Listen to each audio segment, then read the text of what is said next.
تو رب سے کہہ ربنا آتنا فی الدنیا حسنۃ وفی الآخرۃ حسنۃ وقنا عذاب النار۔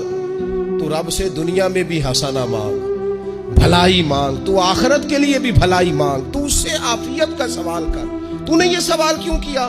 عرض کی یا رسول اللہ کرم ہو گیا ہے، مجھے سمجھ آ گئی، اب میں اسی طرح ہی کروں گا۔ عزیز دوستو، ہم کہاں سہ سکتے ہیں؟ ہم دنیا میں رب کی سزا ہم نہیں سہ سکتے، ہم کمزور ہیں تو گرمی نہیں سہ سکتے، شدید سردی نہیں سہ سکتے، شدت کی بھوک لوگ نہیں سہ سکتے، کوئی آزمائش نہیں سہ سکتے۔ وہ جو لوگ بعض اوقات کہہ دیتے ہیں نا جی فلاں چیز ہمارے اعمال کا نتیجہ ہے، تو میں کیا کرتا ہوں، نہ کو یار ہم تو یہ بھی نہیں سہ سکتے، ہم کہاں برداشت کر سکتے ہیں، ہمیں تو وہ معاف ہی فرمائے۔ ہم حساب والے ہیں ہی نہیں، ہم تو صرف معافی والے ہیں۔ ہم سے نہ حساب پوچھے، اس نے حساب پوچھا تو پھر تو بڑی مشکل ہو جائے گی، اگر اس نے حساب پوچھا تو بڑی رسوائی ہو جائے گی، اگر حساب پوچھا تو مشکلات سامنے دکھائی دینے لگ جائیں گی۔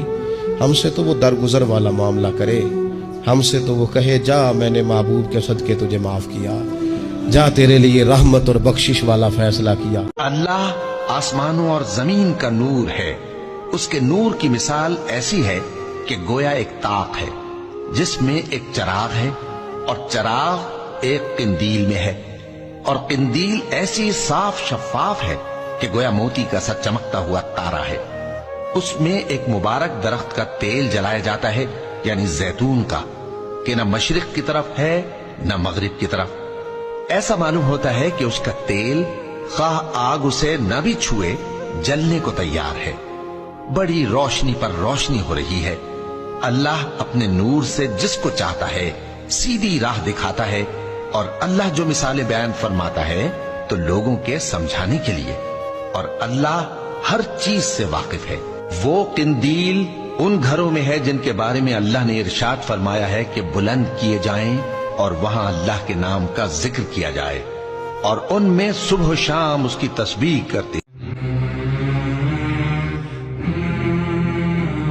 ساتوں آسمان اور زمین اور جو لوگ ان میں ہیں سب اسی کی تسبیح کرتے ہیں، اور مخلوقات میں سے کوئی چیز نہیں مگر اس کی تعریف کے ساتھ تسبیح کرتی ہے، لیکن تم ان کی تسبیح کو نہیں سمجھتے۔